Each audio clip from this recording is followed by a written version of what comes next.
Oh, hello! Hi. Look at your cute little hat. It's cute, right? Very, very cute. Very cute. Hi. Oh my goodness. I am so excited to be here. Um, Hi everyone. Thank you for attending. Oh, hi everyone in the chat. Wow, there's so many of you. Oh, we are so excited. Guys, let us know where you're coming in from. What a big day. So Hi, everyone. We are Ryan and Claribel. We're going to do some quick introductions and then we're going to get Phil in here too. But Claribel, would you like to start us off with a quick introduction?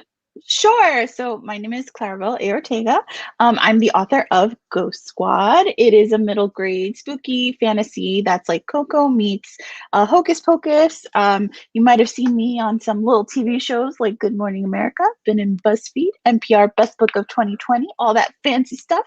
And yeah, that's me. Oh, so famous. And hi, everyone.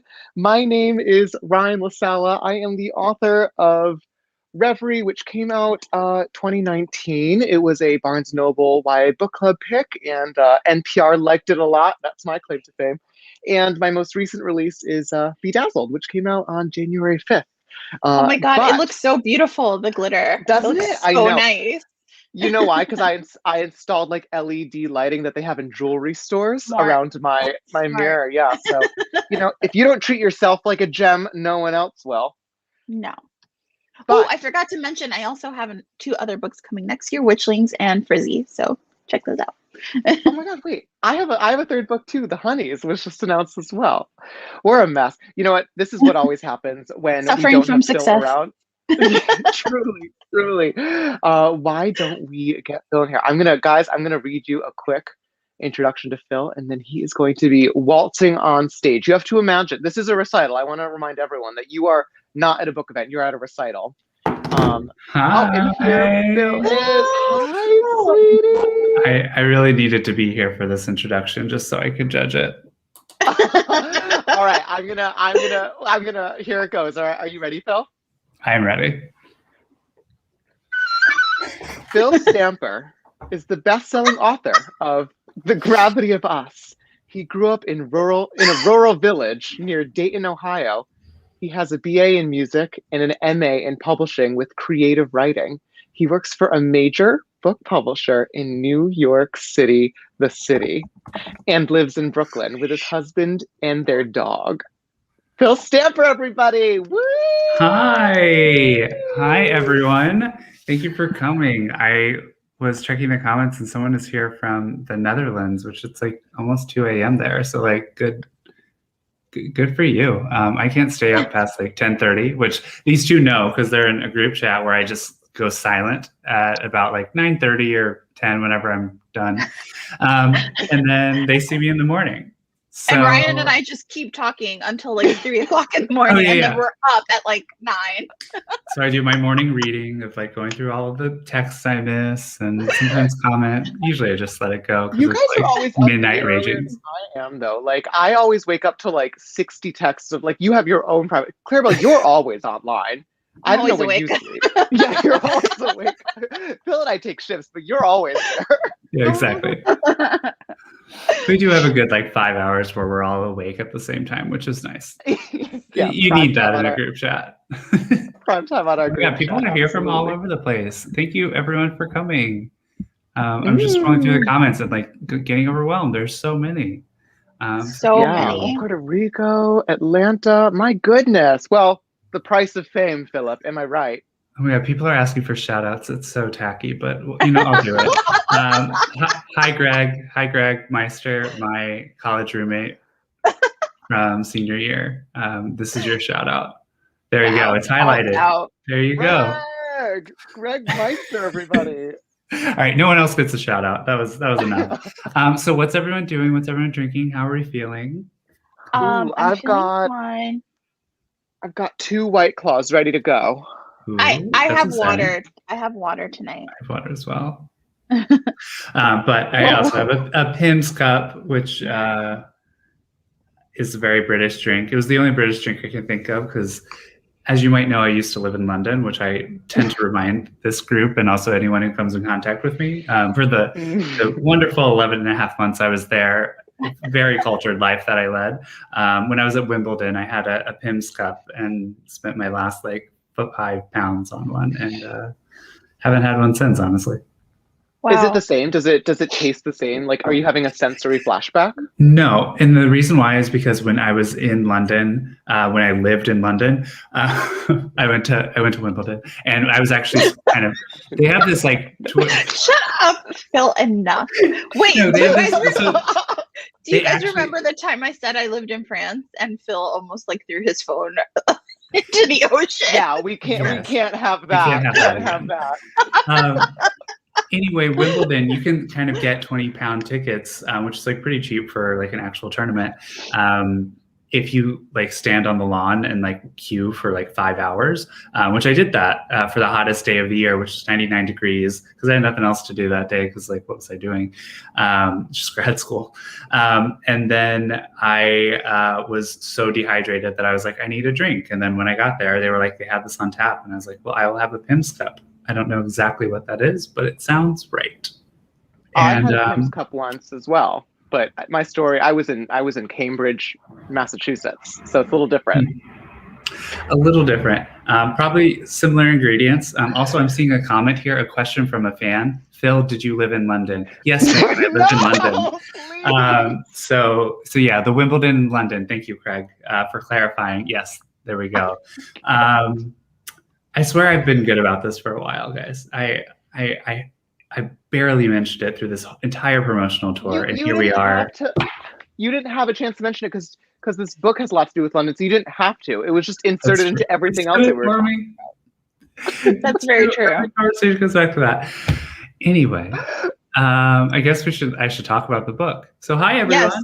I'm the author of The Gravity Bus and As Far As You'll Take Me, which just came out today. It's very pretty. Yes. Oh, everyone has their copies. Good. As Far As You'll Take Me follows 17-year-old Marty Pierce as he leaves an unwelcome living environment in rural Kentucky to go be a professional musician in London. Of course, he has very big dreams, but in reality, things start to take a toll. His anxiety starts ramping up.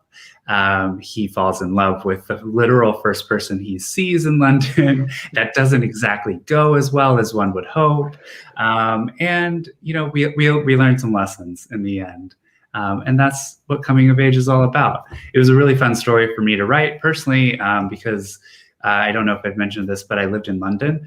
Actually, though, the reason why it is really personal to me is because when I left my own rural town of New Lebanon, Ohio, to go to college, also in Dayton, Ohio, so not quite London, I was kind of introduced to a new world of like full of music and full of acceptance and full of things that I had really never seen before. And I got to be myself in a way that I had really never been able to do in my life. And like, that was something that meant so much to me that I really wanted to bring it into a YA story, because YA stories are so much about coming of age. And this was like my coming of age story. Of course, everything's fiction here. Like, don't read too much into it. Don't try to like dissect whose character is which real person, because that's not the case. Please don't do that. But it is something that's super important to me. And that's why I always say this is the book of my heart. The Gravity Bus was a nerdy space adventure love story that I absolutely loved every minute of. But this book is like, personally, it just means so much to me. And I'm so happy that it's finally on shelves. It's out there. Yay! So exciting. Yeah. I love that Ryan just has this in his hand at all times. Look, I haven't put this down for. Oh no, you were showing and it breaks. off. And it breaks. I paid $12 whole for that. Do not. Look, this thing's durable.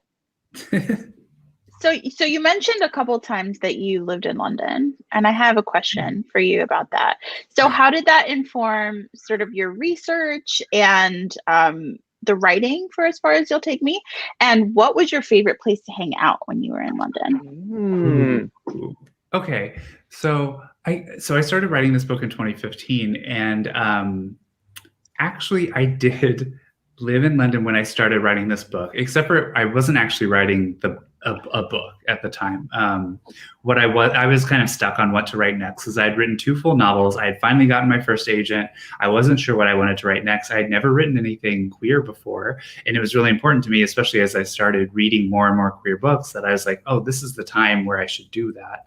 I should really take from my own experience, talk about anxiety, just like a whole world of opportunities kind of expanded when actually after reading Simon versus the Homo sapiens agenda. That was kind of like the big watershed moment for me, where I was like, oh crap, I could have been doing this all along.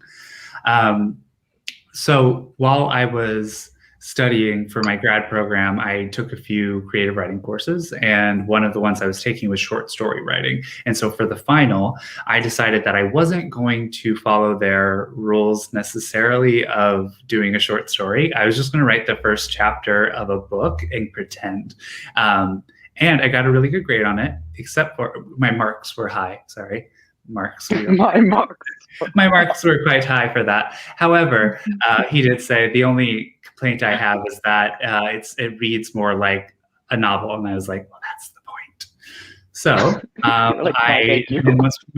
once I moved back here, I was able to actually take so much of London and then all the travels that we did and kind of pack it into the story in a way that it's kind of like a journal of like places we went, and that's why everything seems very detailed and like it feels like you're traveling when you read the book. Well, in an ideal world, at least. And that was something that was really important to me to put in there because yes, this is a queer coming of age story. It's really important, but also putting the backdrop of European travel to any story is going to be just fantastic. At least it was for me, because I had a lot of fun writing it. Claire, what was the second part of your question? Because I feel like that was the... What was your favorite place to hang out? Yeah. Yes. There are so many places that I loved while we were there. I would say just generally speaking, pubs were amazing. Like we went to pubs and you could just sit down and have a nice conversation with your friends in a bar pub setting in this like ancient house that's probably been there for like 200 and some years. And you can have a big pint of beer. And it was just so nice to sit down and drink because before that, I had lived in DC in my early 20s, mid 20s, I guess, early mid 20s.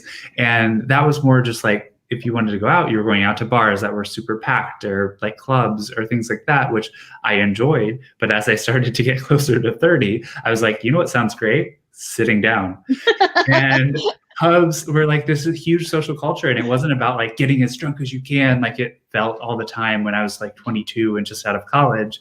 It was really about just like hanging out with your friends, having a few pints and chatting. And I just loved that. Like I wish we had that kind of culture here, which I guess we do in other ways, but it's something I haven't found totally replicated since. Did you do pub quizzes at all? What's that? Pub quizzes? So no, I don't think we ever went to a pub quiz, but yeah, that was like a big thing. We did one for our university, I think, but it wasn't like a real one.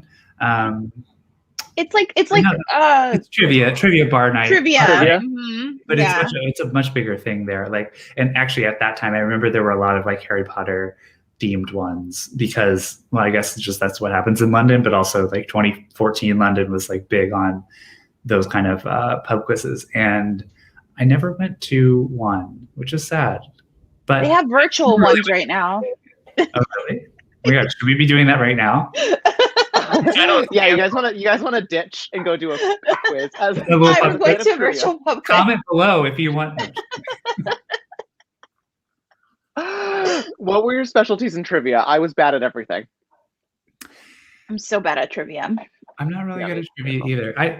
I'm great at geography. That's kind of my thing. I like growing up. I used to like draw all the flags because I was like cool.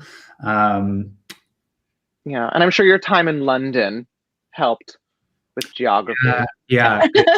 They have 4 flags for one country, so 5 flags, I guess. I don't know. They have a lot of flags, like the Wales one, which is a dragon, which I really enjoyed. So should we should talk more about Phil's book, guys. Yeah. Yeah. And actually, so before we get to, I mean, let's just talk about London because I live there. There's actually one thing I wanted to announce right now, which is that the pre-order campaign has been extended. So if you don't know what that means, let me show you exactly what that means. Oh my God. Here goes Vanna White. Exactly. Oh my God. I grew up on Wheel of Fortune, so I've been waiting my whole life for this. Okay, so you pre-order this. This is the book. Buy this from any retailer. I think there should be links in the comments somewhere. You could also go to a Barnes & Noble. You can go to your indie bookstore. You can go anywhere you like. Just find this book somewhere. Save the receipt. And then you go to the website, which will also be in the comments, bit.ly/AFAYTM, which will be in the comments so you don't have to remember that. It's the acronym for the book. And you will get, first off, this thing that says "Have Book Will Travel." This is modeled off the London street signs. And it's a nice laptop sticker. And then we have the beautiful cover without text, just the illustration as I've seen it on water bottles. I've seen it also on laptops, wherever you want to stick it. So 2 great stickers. Show them the pigeon. This pigeon. Yeah, she's my favorite. Ladies and there it is. Ladies and gentlemen.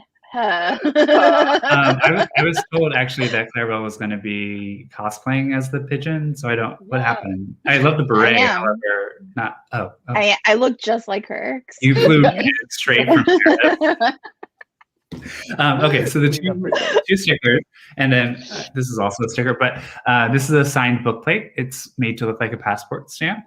So I have the date there. It says you're coming to Heathrow, signed. It's the only way you can get a signed copy now here in the end times. So make sure you fill out the form, and you will get this, which you put right into. Well, actually, I've seen it put everywhere, but you put right into the front of your book. You'll have a little signed copy, technically. And also, you will be getting, if you were a fan of The Gravity of Us, you'll be getting a PDF of a bonus chapter of The Gravity of Us where Cal and Leon actually take over New York. And Cal finally gets to introduce Leon to all of the things he loves the most, including his best friend, Deb, which I was going to ask about Deb. Like 300 million reviews is that they wanted more Deb. You got more Deb. She's there. There are 3 characters in this, and you know what? She's one of them. So just for Deb. I mean, she was one of my favorite characters, right? Because she was modeled. That's a really good question. Sorry, that just popped up. Whether the pre-order campaign is for U.S. residents. Pre-order campaign is for U.S., Canada, UK, Ireland, Australia, and New Zealand if you want the physical items. The PDF, I wanted to make sure there was some sort of international element because I know I have a lot of people from all over the world who miraculously read my books, and I'm so grateful for them. So the bonus story, that goes to everyone. It's a PDF that you'll get in your inbox. I know it's not a ton compared to the physical stuff, but I really wanted there to be something for everyone. So no matter who you are, where you're at, whatever, you put in an email address, you're going to get the PDF of that bonus story. So thank you for highlighting that question. That was a good point that I did not make. And that's extended through the end of the week. So if you bought it today, if you're going to buy it this week, take your receipt, take a photo of it, screenshot it, whatever you need to do. And that is my pitch. I will stop trying to sell this book and just try to charm sales out of you from now on. Yeah, let's go with like a more soft sell from here on out. Exactly. That was good. You got the. That was aggressive. Yes, you have to do what you need to do. But I would like to hear. So, Bill, you talked a little bit about the book in general, but so I've had the privilege of reading this book, and I absolutely loved Marty, the main character, and I would love to hear from you a little bit more about like how this sounds so like mercenary, but like how you designed Marty, or I guess like how you like discovered that character and like traveled on the journey with them. Where did Marty come from?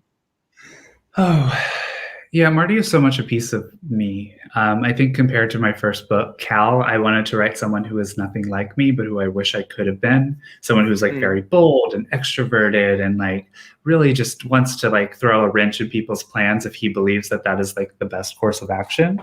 And so that was really important to me when writing The Gravity of Us to show someone different, because I'm not necessarily like that. There are facets of me and him, of course, but for the most part, that was kind of an invention. Marty, I modeled really after myself. And there's so much about him, especially with his experience with anxiety, that I was able to put in the book that really spoke to me, because I wanted kind of my own experiences on the page. That doesn't mean that it's going to be the exact same character. There are going to be so many little like similarities and dissimilarities throughout, because what's convenient for plot, like maybe I'll change something. I don't play the oboe. I mean, I have, but I don't play it. So like, that's where I got you. I was a piano major. So totally different person. But when I was writing him, I felt that his anxiety was such a huge part of who he was. And it really took writing that book to learn about my own anxiety. And I wasn't under any sort of treatment plan at that point. I hadn't gone to therapy. Now I have it a little bit more under control sometimes when we're not in a pandemic. But I at least like have the resources I need to get like what I need out of kind of the therapy relationship or something like that. And I feel like when I was writing Marty, that was me learning more about myself. And I was creating this character, but really I was revealing my true self. Like, as corny as that is, I was like kind of revealing my true self, my true fears. Obviously it's, you know, focusing on like myself as a younger person, like as a teen, as someone who, you know, made a little bit more reckless decisions perhaps. But I think it was still really important for me to do that, and to like create this character who was so similar to who I am and like what I experience. And then I was able to kind of, you know, add a lot about his ambitions and his like kind of yearning to escape, because I think those are things that a lot of queer people can relate to, especially those of us who were born in small towns, raised in small towns, especially those who are raised in small towns in a certain era of time.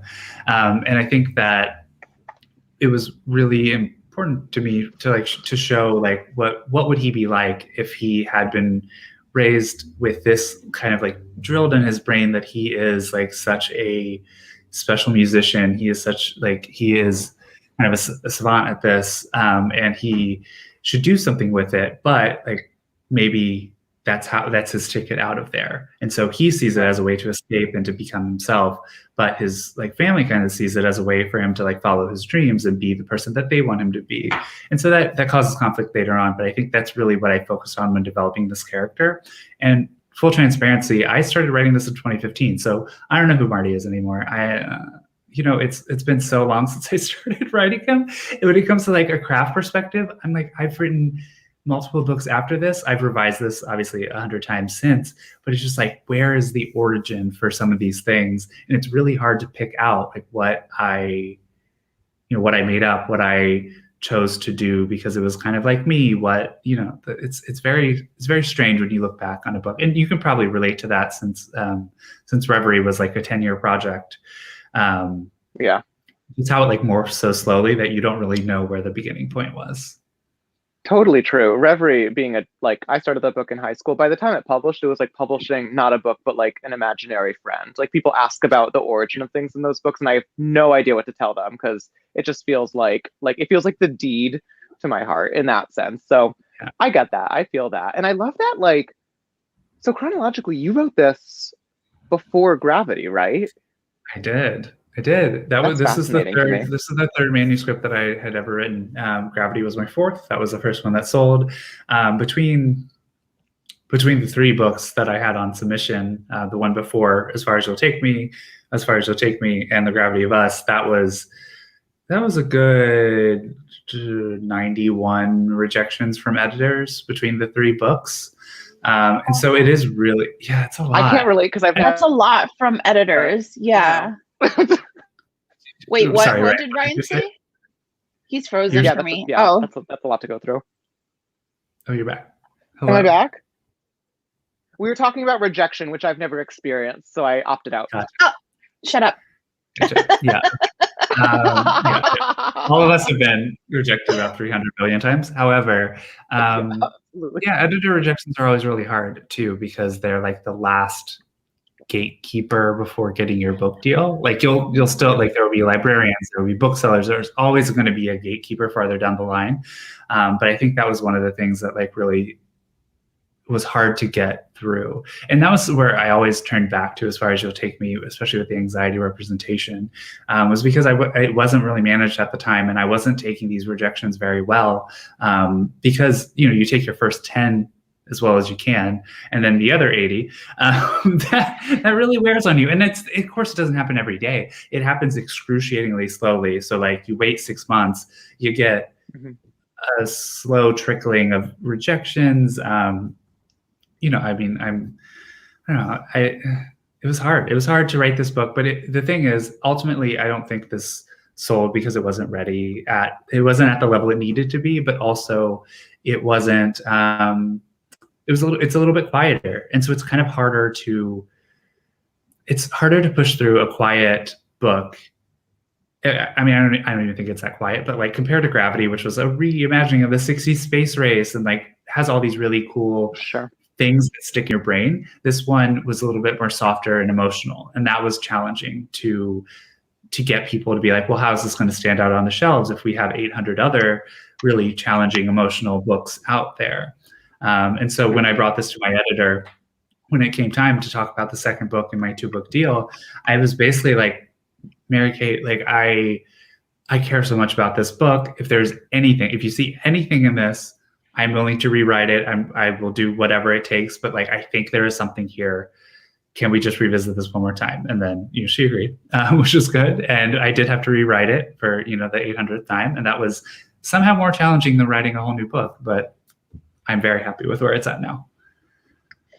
Yeah, I think rewriting can definitely be, whoop, just kidding. It's hard because you don't want to change anything. Yeah. And I think it's harder to deconstruct something and start over than just start fresh, right? Because it's hard to let go of the things that you get attached to, and like sometimes those are the things that don't work. So I have a question that's a little spicy, and it's about like the religion aspect of the book.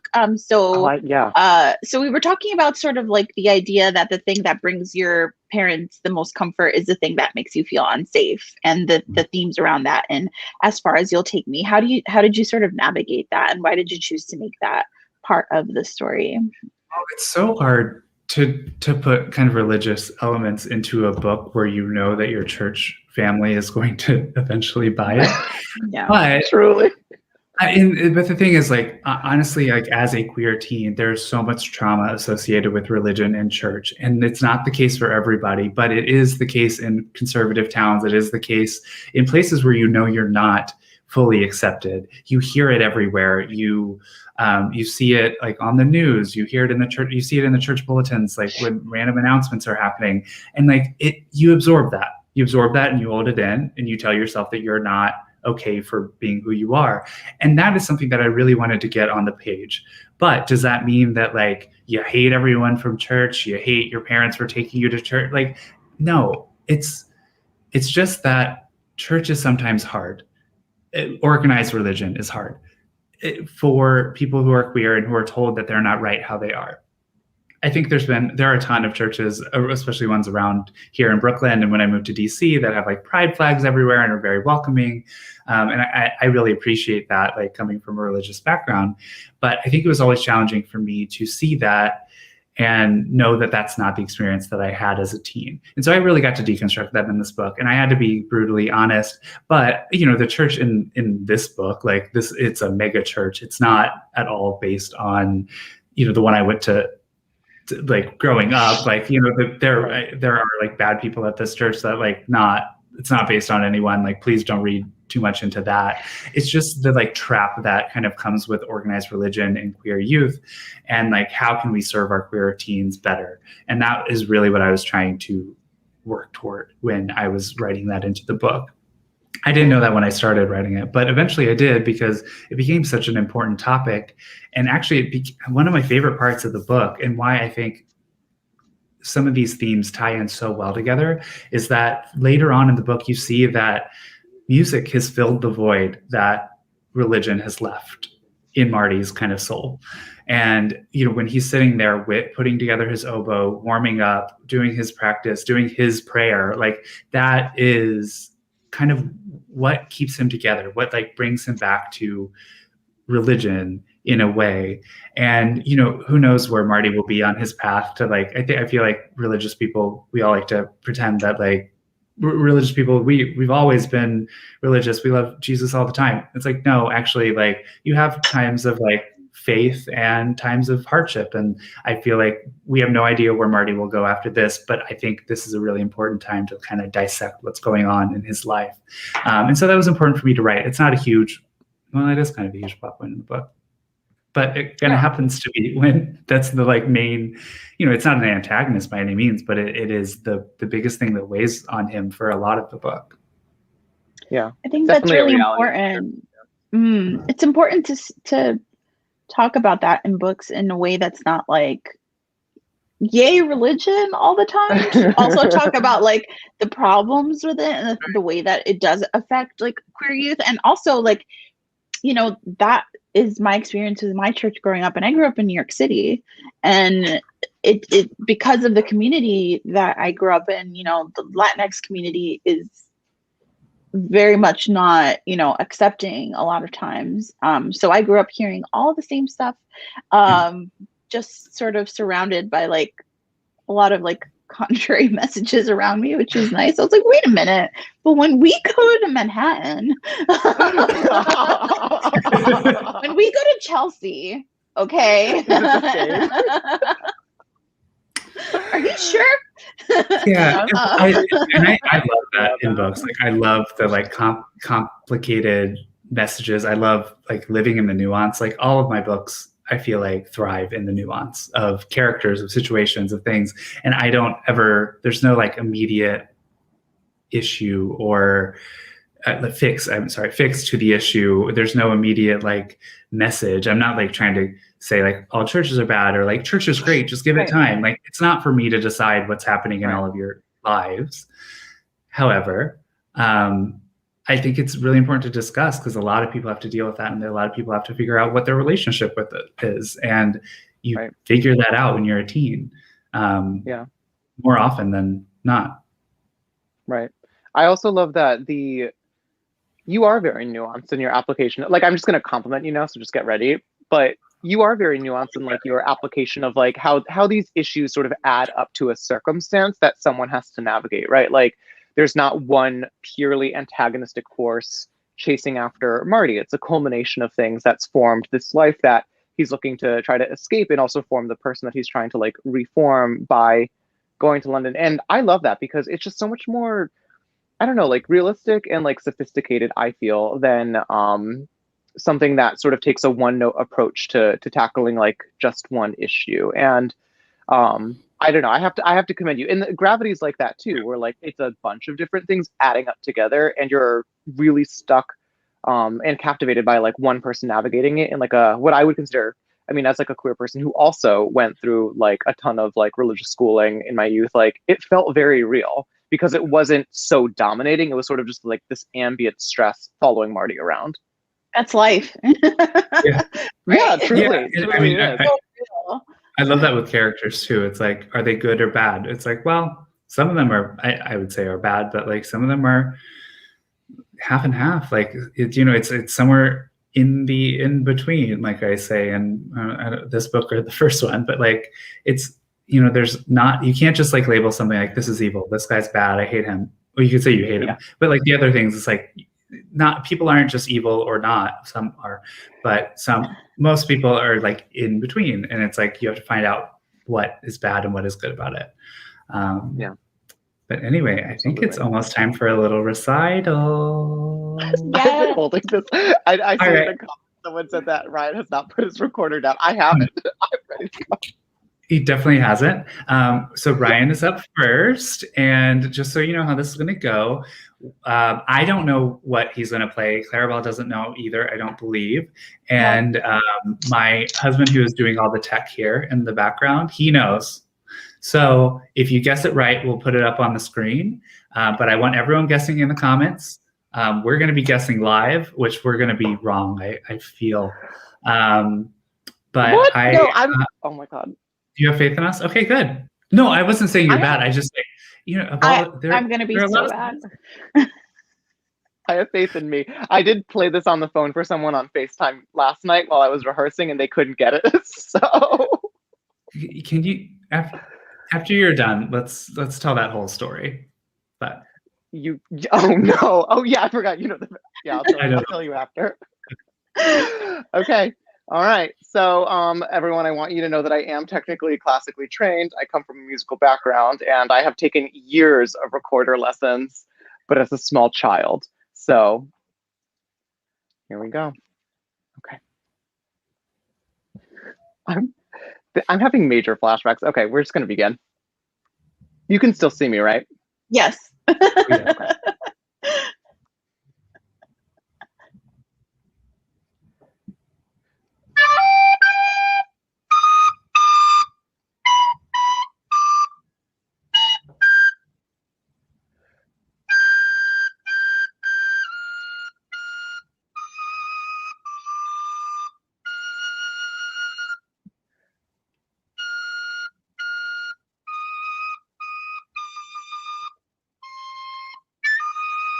Big part, ready?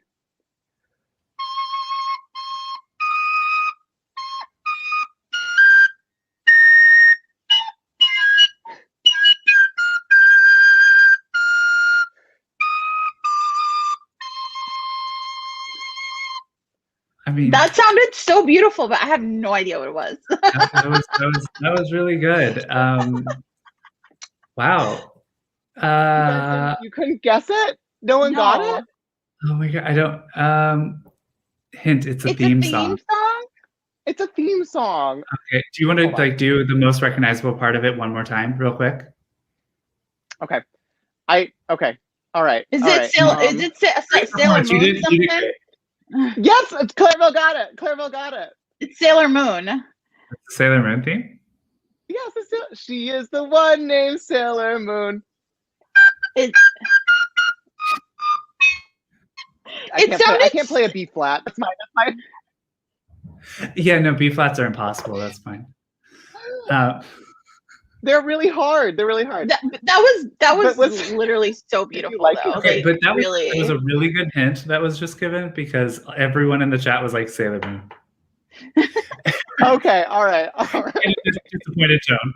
Sailor Moon, got it. Yeah. What else? Can I tell you what happened? Can I tell you what happened last night? I need a story. This is great story time.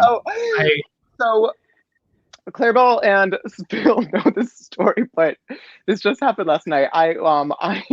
My friend who's also named Ryan called me, and he's like a doctor, and he has a very stressful life. And then he calls me, I think just for like shits and giggles. And so he called me, and he's like, "What are you up to?" And I was like, "Well, funny you should ask." And I was like, "Let me play you a song." And so I'm like muscling my way through this song, and I sit at like this window over here, which like faces out onto my street, and there's a lot of action on my street. And I like out of the corner of my eye, like while I'm playing, I'm very focused. I see like my across the street neighbor like come outside and like try to get my attention, which he does sometimes. And he's doing something, but I can't quite like tell what he's doing. And then but I'm like acutely aware that like my neighbor is watching me sit in like a lit window, like stoically play the recorder, which is not the weirdest thing I've ever done, right? Like, but it's close to it if you think of like their point of view. Anyhow, I finish the song and I get a text from my neighbor, and he's like, "Hey, so sorry. I don't know if you just saw what happened, but I was waving at you because I saw you playing the recorder and I could hear you. And then suddenly I just projectile vomited all over the sidewalk." And I was like, cause and effect is how it was phrased. He's like, "Anyhow, so sorry if I interrupted." Comment below if you also vomited. I still just don't. But it wasn't vomit worthy, right? It wasn't that bad. No, it was so good. It was so good. It's overcome with emotion. I mean, that happens sometimes when you're like a really good performance. Like when you see Wicked live for the first time, you just you vomit. Like that's what everyone does. Yeah. Can I just say that your Aunt Bonnie left the funniest message of all time. She said, "Too old for this. Bye, Phil. Love you, Aunt Bonnie." Yeah, no, my I'm Aunt Aunt Bonnie Bonnie. is a huge supporter, but only to a point. Ryan, you crossed. She knows her limits. Oh no! She was projectile vomiting, and had to leave.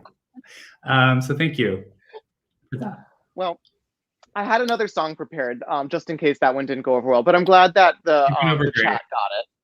It Yeah, was so thank good. you.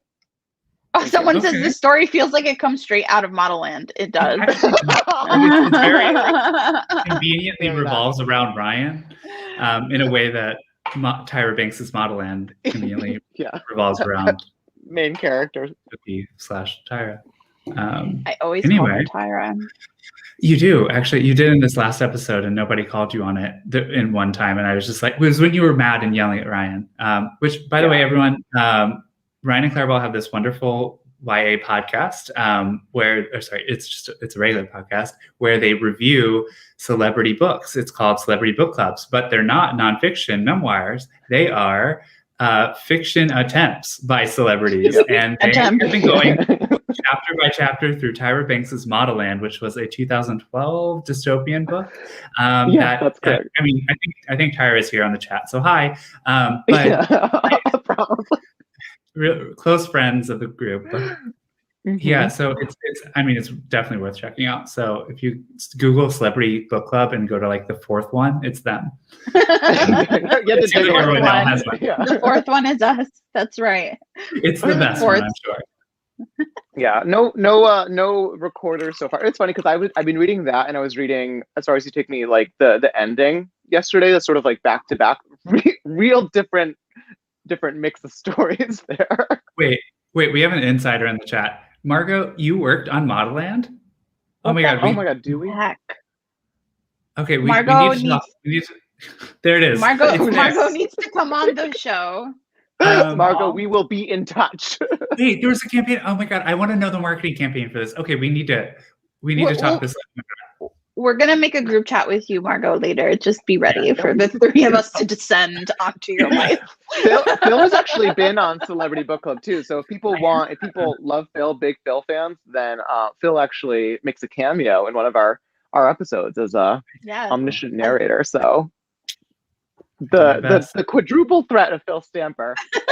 Actor, writer, London goer, not an oboist, but a pianist and voice actor. And see, the next books they're reviewing on their Celebrity Book Club are actually mine because I'm a celebrity first and then an author later. But we only talk about bad books. Yeah, so you would never make it. You're very kind. All right, Claribel, I think it's your turn to perform. If you are ready. I am ready. Okay, I've never played an instrument in my life, so this is going to be very fast and hopefully... All my other aunts will leave the chat. That's fine. They're gone. It might take me a minute to like. Okay. Gotta warm up. Okay.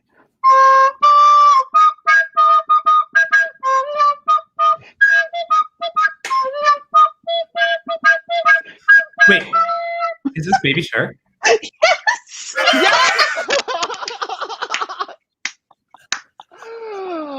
Wow! Oh, so good. Wow. Thank you. The embouchure. The tone. Baby Shark. Oh my god. Sorry. I was gonna let people guess, but it came to me, and I. No, it's fine. I mean, I was convinced just gonna keep playing those 5. That's it. It's those 6 notes over and over again. I was like, I am baby. I'm just gonna commit to this. This is as much as I can do, and that's it. You did great. Look, that you did what I couldn't. Beautiful. And once again, I'm going to be the worst at crafts during our right? Like we got yours. No one got mine.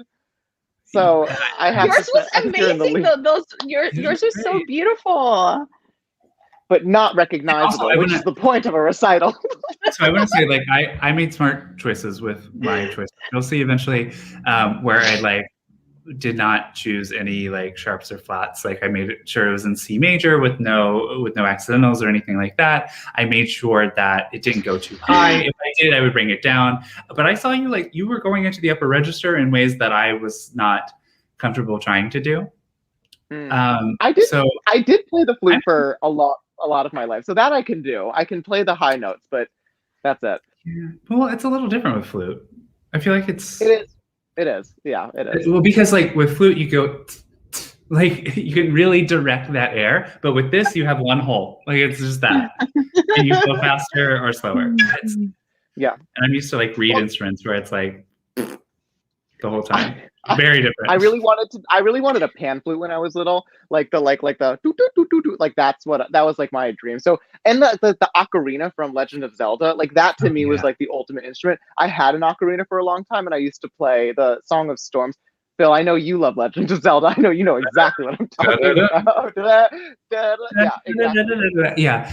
I almost actually did that. There was a whole medley of all the songs, but I didn't want to. Oh. You'll see, but I almost went for Zelda with this because it makes so much sense because it kind of sounds like an ocarina. It's literally just air going through a hollow instrument. It's the same thing. Can you see? There's condensation on the inside of my recorder. Yeah, that's supposed to happen. I can see. I don't love that. Maybe that's why that was the cheapest. Oh I did. So the colors we all got. I was like, please pick your colors. Ryan chose the clear, which I think goes very well with his persona. Well, you guys picked the book colors before I could. So what was I going to pick? Like a cream yellow? There were a lot of colors, but no, I think you did a really good job choosing that because your photo came out really well. I love your picture.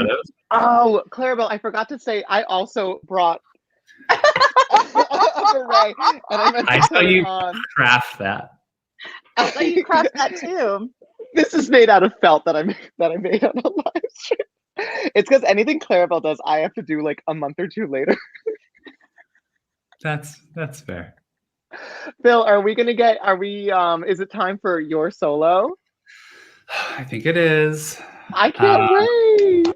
So the one thing that I wrote into Marty's storyline that is not true with me is Marty does have a lot of anxiety, but performance anxiety is not as much of a thing for him because when he plays, he gets lost in the music, which sometimes that's the case, especially when you're playing in groups and ensembles where you can kind of get lost in the sound. I have extreme performance anxiety, which was fun as a music major because I was just shaking all the time and like nobody wants to be like that. However, my one caveat is that I know how to play almost every instrument. I have never played the recorder before this. In fourth grade, when everyone played their recorders, I didn't have the opportunity for whatever reason. What were you playing instead? Nothing. I don't know what happened. I don't know if we had like a long snowstorm or something. There was some reason why our entire class didn't get them, but I was waiting every year for fourth grade so I could get my recorder and take it home. And so I'm making up for that now. But also, I'm playing something that's like the expectations are like on the floor. My expectations are sky high with you. You did raise the bar a lot, actually. However, is it time for my performance? Okay. Oh gosh. I see the comments coming through. But I think there's demand. I think the people want to know. What song do you think Phil is playing? He hasn't started yet. You know what? People could probably guess it. Yes, actually. So sorry, that comment that says Phil was a music major to make up for missing out on fourth grade recorder. Yes, exactly. You found my origin story. There's going to be like a sudden snowstorm is going to get Phil out of his recorder recital right now. God. Oh no, a blizzard. All right, you all ready? I have to switch to my sheet music. Oh my God, are you kidding me? Sheet music. This is so much. Ready? Yeah.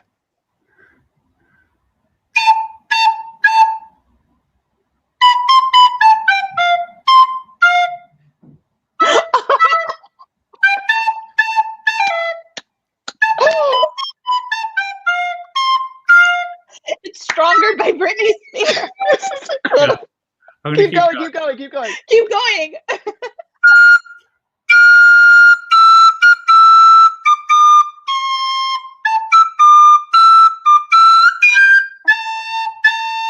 Yes.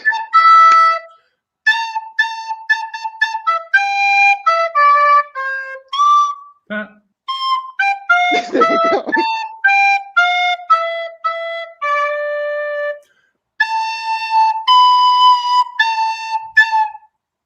Wow. That was so good. Phil, that was great. I love that you dropped an octave on the high note. Yeah, that was the thing. I was practicing going up an octave, and I was like, why? Why? Yeah, why bother? I just, That was amazing. That was great. That was great. how I found that was I Googled Britney Spears songs in C major. And I was like, great, my second favorite Britney song is here. I don't have to do anything else. Stronger is such I will- a good song. It's so good. Great song. I tried to look up Toxic, but I couldn't do it. It was too difficult. I started hard. I Toxic looked at- too. I looked at Toxic. We also. do. We No, love Toxic. no. That was the first thing that I went to. I was like, well, I'm obviously going to try to play Toxic. And then I was like, Yeah. no, I'm going to play Baby Shark, actually. Oh my God, I every looked up Guardian the angel was thing, I was like like- processing like reality that day was like, so 3 people received a recorder in the mail, then immediately Googled Toxic by Britney Spears on recorder. Like, what's going on? What's We going on probably here? watched the same video. Yeah, it was probably the same exact. I got to We the, like, share da- da- one da- brain. da- da. one brain cell. I can't Again, believe once again. So let's open up our recorders in case anyone wants to get a little screenshot of our recital. You guys should take I'm a gonna look do out. Oh, you're gonna do it? Okay. Can Oh, we, yeah. can we Hold get on, can hold we on. get one? Can we get one with us playing? Yeah, that seems important. All right. Okay. Phil? I'm checking my fingerings as if that matters. All right, great. Sorry. The recorder is such an unforgiving instrument because if you make like one, if you like laugh a little bit, it like screams. It's like, Oh, you want to play? wait, Yeah, like, wait, Phil, you should really make a TikTok of like, you remember the one that you sent us with the people trying to do the Beyonce run? And it's like, Oh, I yeah, rate yeah. my friends doing it. You should do one with each of us. will you That's a send us really things good idea. to our Oh, yeah. best? I'm gonna ask you all to play Toxic on the recorder, and then Oh my Oh, God. who It's does gonna be a it best? mess. The other song that I had was "My Heart Will Go On," which is in I think it's in C major. It's You know what? much easier. I was like, I bet you anything Ryan's gonna do that one. I was like, Well, you're gonna do Celine Dion. Classic. Well, Phil predicted my first choice was Der Hohle Rasche from the Magic Flute, which is like the Queen of the Nights aria. But Phil, you clocked it immediately, and so I was like, "What the hell do I do now?" So this is my backup. Yeah, my first choice was Toxic. I was like, can't do this. Then I was like, let me look up Africa by Toto. I was like, can't do this either. And I was like, what's the easiest thing I can do? And that's what I did. Easy recorder. Smart, Claribel, you are smart. You know, people got it. Oh, Stronger is Mackenzie Bond's #1 Britney song, and I think you are one off, but that is really close. Like that, it's right up there. The music video, impeccable. I Oh my remember God, watching it, and when she does the chair spin, The chair. I lost my mind. It was so yeah. good. Yeah, She incredible. moves the chair, then the world moves. Oh. Oh, so good. What's everyone's favorite Britney song? We should probably get this out of the way. We're gonna open up to a Q&A in. I know, Ryan. We're not talking this, but What, I just what am I wanted going to say? What do you think I'm going to say? Perfume. You're obsessed with that song. Oh, how you Do knew you remember it? do you remember at my launch last year, we started talking about Britney because one of the questions I got was, what was the best Britney song? And I looked to you and you were like smiling and nodding, and I was like, sorry, it's not Perfume. I just said that in the crowd, and your face just fell. I have a picture of that moment. Yeah, there's a Yeah, I was photo like, of that. actually, Claribel, right before his heart broke. Yeah, because Oh. I'm like lovingly looking at my friend like with an expectant smile, like you know the answer to this, and then you failed me. I know your answer to this. Also, I love that people are commenting with their favorite. So everyone also comment with your favorite Britney song while we talk about ours. Ryan, go. Email My Heart would have been good. So okay, my favorite. Is that the question? Favorite Britney Spears song? Favorite Britney song. If you had to listen to one. So Perfume is unhinged, and everyone definitely needs to listen. Like no one knows about it. It was on like Britney Jean, but I think it was written by Sia. But it's like the hardest Britney Spears has sung in like a few decades, and it's about like basically she thinks her man's cheating on her, so her solution to this is she's dousing herself in perfume, and then she douses him in perfume, so that when he goes off with his like other girl, she smells Britney Spears and like it's like marking her territory, and the song is and also selling her perfume. I love that song. I'm sorry. It's so good. It's great. It's unhinged and great, which is Phil, what about you? Yeah. My favorite is Circus. And so I went through a whole journey. So Stronger and Circus are probably my top two. And then I also like Radar. I know I only said do one. But if I had to pick one, I would pick Circus. It's the perfect walking tempo. And I listen to it so often on repeat that it's just like the video is so good too. Like it's not as sharp as some of her other videos. It's like very much like blur, like Vaseline on the screen, smoke everywhere. But like she just, God, I love everything about that. So I would have to say Circus. She goes so hard on that, and it's so fun to see live. You've seen her live? Oh my God, you have a yes. Oh my God, I knew that. I was waiting for this. We've seen this. Yeah, no, everyone's seen this. This is me, Britney Spears, and my husband Jonathan. Just a few gals hanging out. Oh my God. Yeah. Rich. I mean, it was for Jonathan's 30th birthday, and I had just gotten my book deal. I was like, you know what? What am I going to spend my book deal on? Just this. Well, yeah, that makes sense. That's Claribel, a good thing. Yeah. What about you?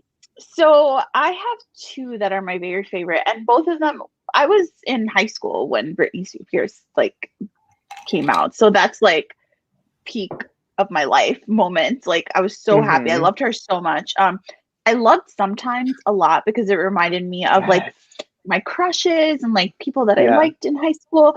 But I'm gonna say my very favorite Britney song, this is probably the one that I've played the most and that I danced to the most because I grew up dancing, is Slave for You. I love Slave for You. I remember the MTV moment that was like huge for me. So I'm gonna say those are my top. Slave for You is probably my favorite because I also love Pharrell and the Neptunes. I just think they make really cool music and beats. So wait, question for the two of you. Do you remember? So my other secret favorite Britney Spears song is "Email My Heart." It's so good. Yeah, no, that was. It's so good. It's so good. It holds up. Probably my favorite of that album, other than "Baby One More Time." That song is a beautiful ballad. I mean, she's talking complete internet nonsense. She's like, my boyfriend hasn't responded to an email, so I'm going to send him a photo of me. It's like that level, but I would encourage everyone to. Everybody's doing emails these days. Oh, that's my favorite. And also Dear Diary was another. Dear Diary is so good. It's the angstiest thing in the world, and I love it. Sorry, Claire. What were you saying? No, that's fine. She had a lot of songs like that like remind me of like certain times in my life. Like Stronger is like that. Yes. That's why I love Sometimes so much. I loved that music video. There was something about that music video for me that like was like, wait, I love her, but like I really love her. Like I'm like obsessed with her. What was the other song that she had that was sort of like a sad? Oh, From the Bottom of My Broken Heart. Holy crap! Man. I used to cry to that. It's incredible. Oh my God. Sorry, I'm loving all of these comments on the side. Also, Rachel, my bookshop affiliate number is 12345, and I feel so lucky about that. Anyway, everyone has really good taste in the comments. So Born to Make You Happy, very good. Also, yeah, the whole Blackout album is very specific. Like the whole Blackout album is a very specific era of mine. Like Claribel, I completely agree with you. Like everyone has eras per. Like I have my college, 3, and If You Seek Amy were very big college songs for me. I have my like high school, middle school songs, and then I have Till the World Ends, which like was the song we were introduced to as a couple after our wedding, like what to get the party started. Like it's just we have like different phases. She's been with us forever, and free Britney. Yeah. Free Britney. We love her. We love Britney Spears. Anyway, Britney we should probably stop talking about Britney and does anyone have any questions? Yeah, we should be doing questions from the There was audience. a question we can start with, scrolling up from Hoping for Nash. Jonathan, if you want to highlight that one. It's what books are on the shelves behind me, what 2 books on the shelves would I very heartily recommend? There it is. Other than The People Speaking, because you all know that I love all of your books and promote you as much as possible. Oh God! So this is kind of my queer shelf, and not Twilight. Like, excuse me. In my mind, Yeah.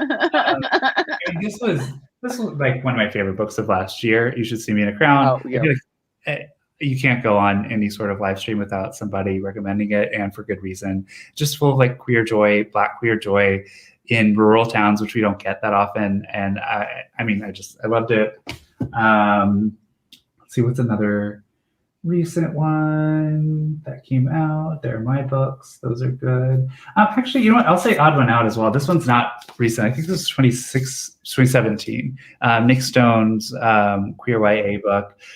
It's, I don't know if anyone saw her IGTV post recently talking about how this was kind of one of her quieter books when it comes to sales, because people seem to be more invested in books that directly confront racism coming from Black authors. And this was one I know she loved so much, and she talked to me so much about it. And I wanted to get all the attention that it deserves, because it's about finding your identity, or like learning your identity. And it's so, I loved it. I read it like all in one sitting, and I just went on every list. So those are 2 that I would say, just turning around and grabbing 2 that I just screamed when I thought about it in my brain.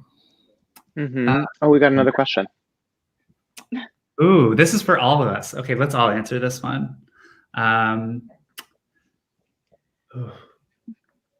There's so many places now. Me and my boyfriend were supposed to go to Marrakesh this year. So we were supposed to go last year. So I would really love to go there and just like travel. We want to like go away for like a month or 2 and just disconnect, except for when I upload pictures. But verify that I look cute in Marrakesh. But other than that, off the grid. Yeah. Oh, you guys have to see. Hello. But yeah, that's sort of like my dream place that I want to go right now. That would be beautiful. I think I would go. I actually have been really looking to do more like domestic travel, like Colorado and like Utah have some like beautiful national parks that I visited. And I think being inside so much this past year has made me think of like the national parks that I really like. So I probably would go someplace, I don't know, like Zion or something. I've been meaning to make a return to Zion National Park. I love that place. Or like Tokyo. Those are the 2 things. Or Shake Shack with Claribel. That's the last place that I could think of that I was like luxurious. Yes.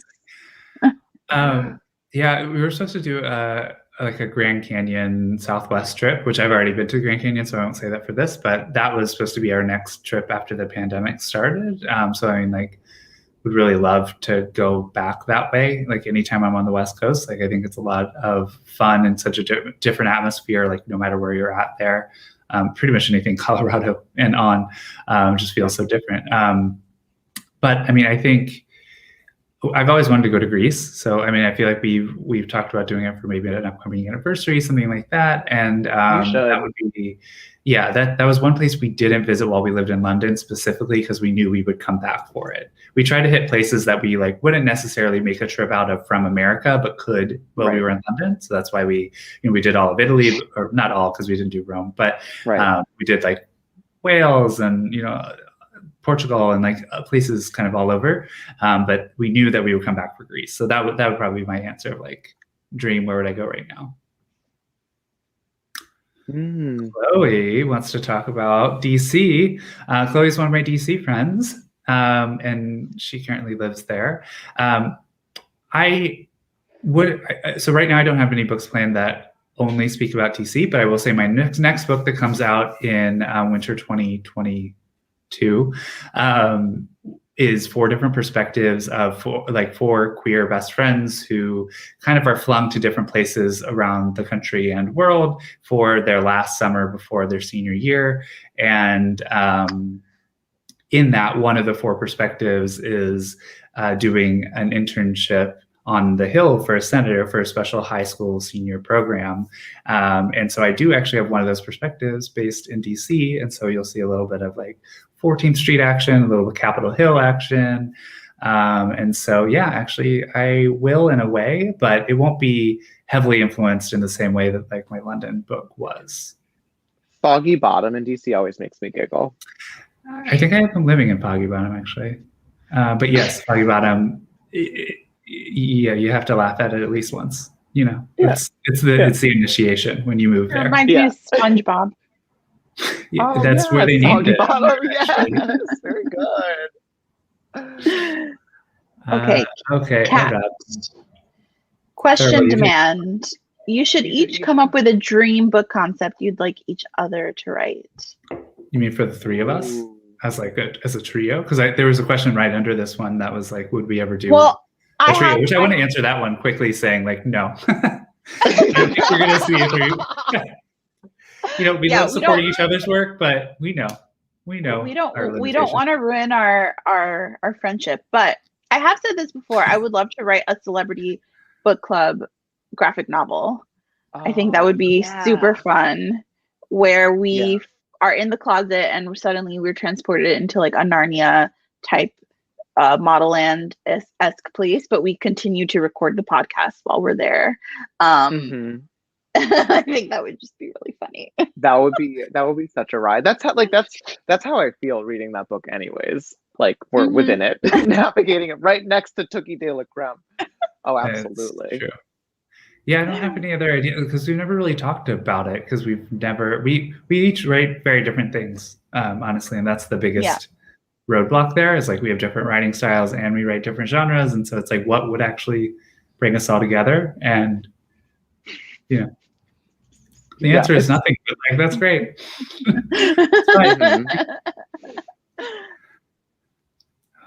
What's the book that you that's known as this, but that would never write? So, okay, wait, I can sort of, interestingly, like, this is not like a canned answer, but the book that we're like here to celebrate, As Far As You'll Take Me, like actually does sort of fit a really specific want that I've had for a long time about like because I grew up like in bands and in choir with like a ton of like music culture like integrated into my like normal social culture. And the thing that I like loved about this book was like getting to read about like dynamics that were affected by like first chair and like parts and like, oh, that's a total trumpet attitude, like things like that. I have actually always wanted to like read into a book. And so I was very appreciative to like finally get that in a book. So that'll be my answer. That's not like an official plug, although it is for the book. Yeah. Yeah, I don't I mean, if it's appropriate for me to write and it's something I've desperately wanted to exist in the world, I would have started to write it, I think. And you'll see that in kind of the books that I have coming up and then ones that will be announced at some point in life and time. But I, as far as like things outside of my experience that I wish existed, I don't have a specific answer for that, but I do like supporting whatever I see that I think is new and like needs to be out there. Oh my God, Witchlings is actually another thing that I think is like yes, that's necessary. That's something that extremely necessary. I'm like desperate for it. I wouldn't write that myself, and I'm glad someone else is writing it. And that other person is Claribel, who's writing like I mean, Claribel, I'll let you talk about it, but yeah, that I'm like thrilled about. Yeah, I'm really excited about it. It's for those of you who don't know, it's a middle grade series. The first book comes out next year, and it's about a witch named Seven, who is sorted into a spare coven. So basically, that's like the coven of unwanted misfit witches, and she's like an overachiever, so she's like, what the hell? And she's sorted into the coven with her bully and the new girl in town, and they suddenly have to solve this impossible task to beat this monster named the Night Beast, or they will turn into toads. And it is like, it's like an otherworld fantasy based on like the town I live in. It's very like cozy, but also really dangerous. And it feels more tween like to me because they're going through all of those like friendship breakups, and they're obsessed with a YA series in the book, and like with a book within the book. And it's just really fun, and I'm excited. And I'm especially excited because there's like non-binary characters in the book, and it's inclusive, and it's not bigoted and not written by a bigoted author, which is really important. So I'm really That's what I wanted to hear. Yes, that's what I want. Ooh, I love this question. Oh, I love this question because no, they would not like each other very much. It would be a mess. Yeah, no, I mean, Cal is so extroverted, so kind of almost bossy in a way that like he would just not have the patience for Marty. He would try. He would try. He's a good person. He like does understand like mental illness, especially like with his mother and with his boyfriend, who like have different mental health experiences. So like it's not like he would be like, oh, you're anxious, like snap out of it. He would just be like, you're walking slow. Like he would be like, what's going on? Like, why are you so hesitant? Like, I just don't think his energy is something that Marty would appreciate. And I don't think Marty's energy is something that Cal would appreciate very much. So they just feel very different to me. But who knows? We all have interesting friends. I mean, who would have thought me and Ryan would get along? We don't. That's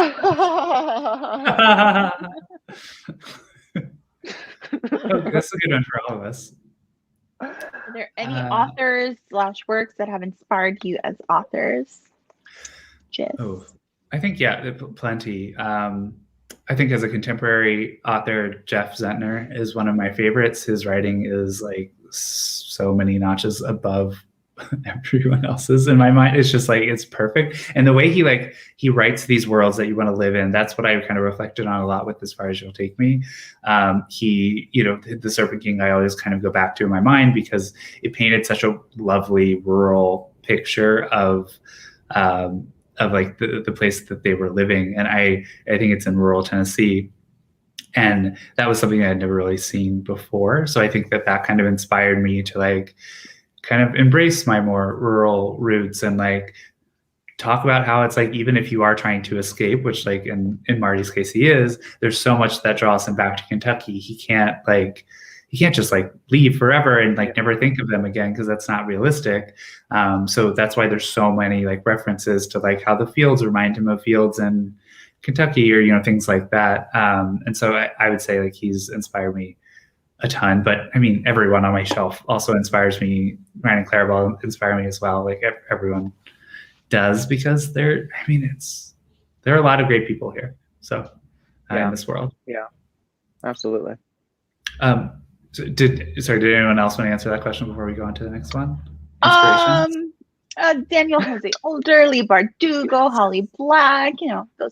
I could have answered that for you, but Yes. And also Gregory Maguire is like one of my favorite authors ever. I got to meet him right before Wicked, right before I started queering, and he signed my whole like collection because I have all his books. And he was amazing, and I'm obsessed with him. I'm obsessed with Wicked and like all those books. So I love witches, and like he's been a really huge inspiration for me. So him too. Yeah. As for me, most of my inspirations, and this is not news to anybody, but like I'm not a huge reader, but I do love anime and video games. And so Sailor Moon, the theme of which I played tonight, and like Naoko Takeuchi, who's like the author behind like the manga, the storytelling is breathtaking and the art is gorgeous, and that to me was like pivotal. And then also I'm going to give a shout out to Square Enix for writing Kingdom Hearts, which I think is also a beautiful story. That nobody knows what's happening. No. But No. I wouldn't say beautiful story. It makes me feel like I'm in reverie, in that I'm lost. But Yeah, that it's So confusing. we finished Kingdom Hearts 2 this week because we played 1 and 2 because I've never played 3 before. And we had to look up the Wikipedia page for it like probably about 800 times to like know what was actually happening in there.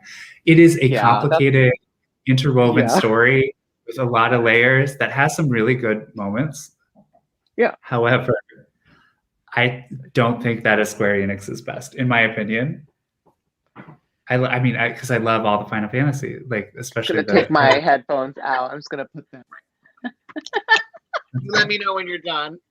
I mean, Final Fantasy VII is like, in my opinion, the best role-playing game of all time, and I love that story so much. What about Final Fantasy X too, where Yuna quits being a priestess and becomes a pop star?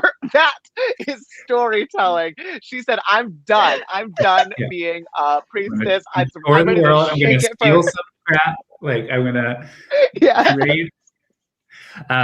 Okay, so I'll answer this question because it's been up for a while. Sorry, Laura.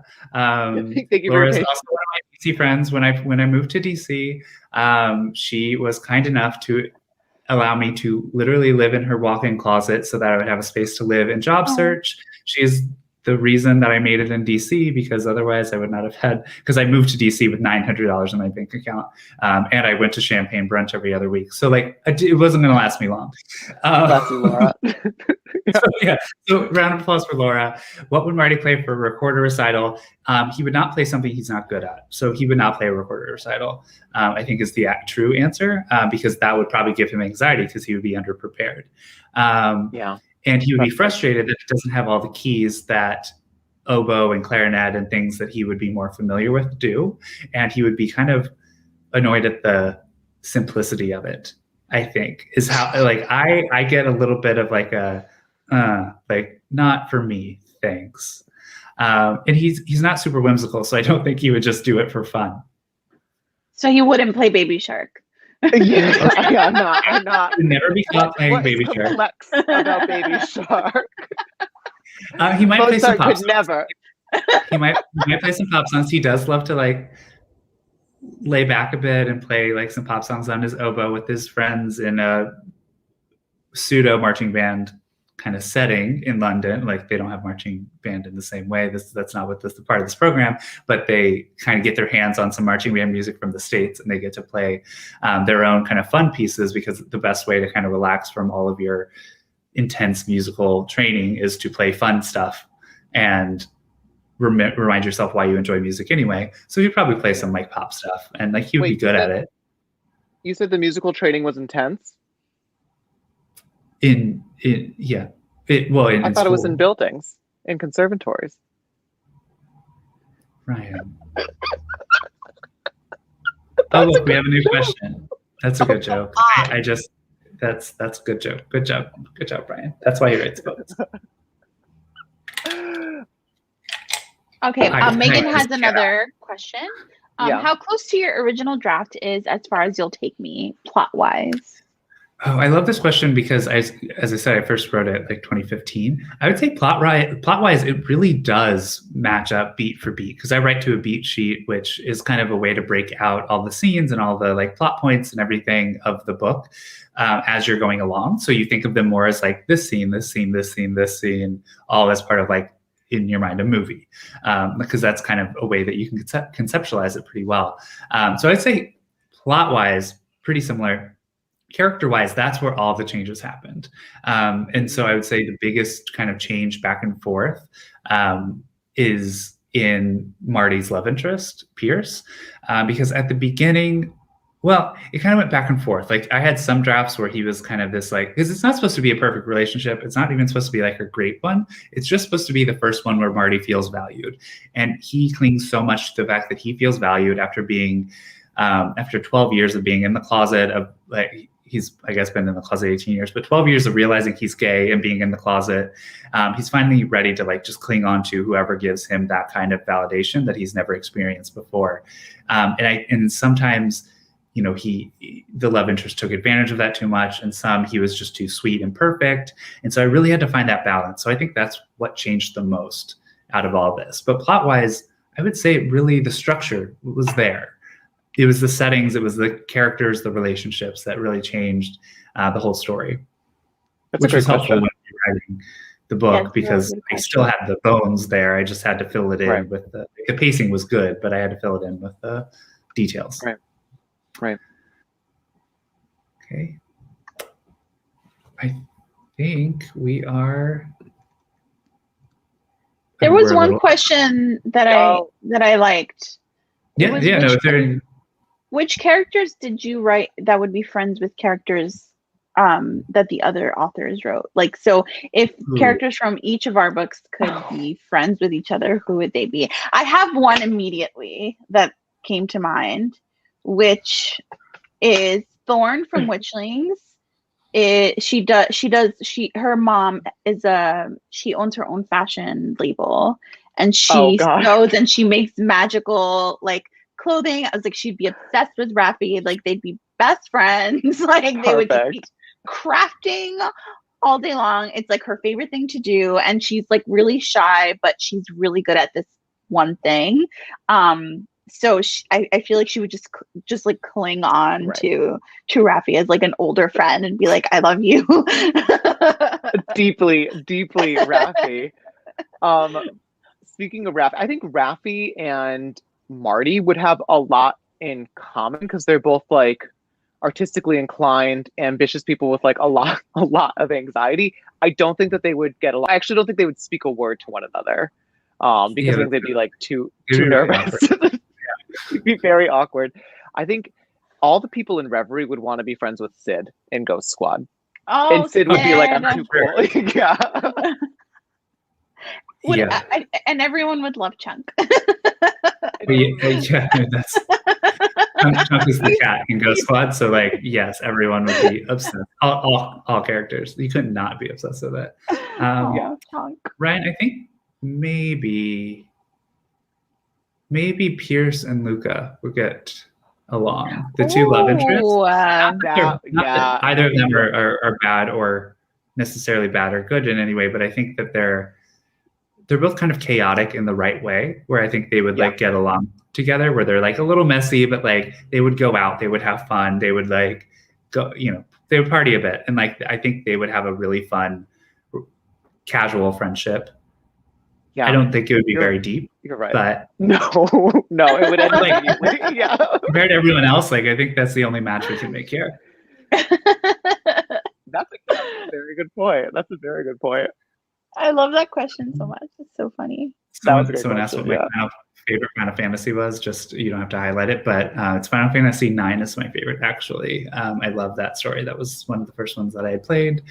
Also, 7 is amazing. 8 is amazing. I play all like 1 through 10 kind of regularly, like one at a time on a constant basis. I have the like NES cartridge for 1, which I love. Oh man, yeah, go way back. Dedication. That's dedication. Is there anything else that you saw that you wanted to highlight, or should we wrap this up? Not for me. I think we got it. I think we. Someone did ask. I forget where it was, but someone did ask if your master's degree helped you with getting a book deal. So I don't know if you want to give a yes, no. No, not at all. I mean, I guess I wrote. Well, no, actually, no, it didn't. I only had a couple creative writing courses, and they were not super helpful. It helped me get a job in publishing, and I don't even think that helped me get a book deal. It just helped me understand the publishing process more. So I think I am a much better author because I got my master's, because I work in publishing, because I know how marketing and publicity works, all of that. But it didn't help me get a book deal at all, and that wasn't the point. When I started that, I wanted to I wanted to experience writing more for kind of in that setting. So that's why. Right. But thank you for all of your questions. Thank you for being here. One last chance to pitch all of our books. Let me reach. Claribel is the author of Ghost Squad. Oh, I don't have mine's over there, but I have one too. Ryan is the author of Reverie, which came out in December 2019. And then Bedazzled, which came out in January last month. Both are lovely. And then I am the author of The Gravity Bus, which came out last year. Paperback is out now. And then what we're here today for, As Far As You'll Take Me, which I hope you buy and enjoy. And remember, there's the pre-order campaign. If you go to the link that's, I'm sure, somewhere in here or in my bio. Yes, thank you. Then you will see how to redeem that for your free crap. Buy this book. It is so good. Thank you so much. Claribel and Ryan, thank you for joining me. This was a lot of fun. Congratulations. We're so proud of you and we love you so much. Cliff, we love you to the moon and back. You did a great job. Thank you for having us. Thank you so much. Yes. Right. Thanks again, everyone. Sorry if I missed your questions. You can always ask us all on Twitter. And have a good night. Bye, everyone. Play us out, Ryan.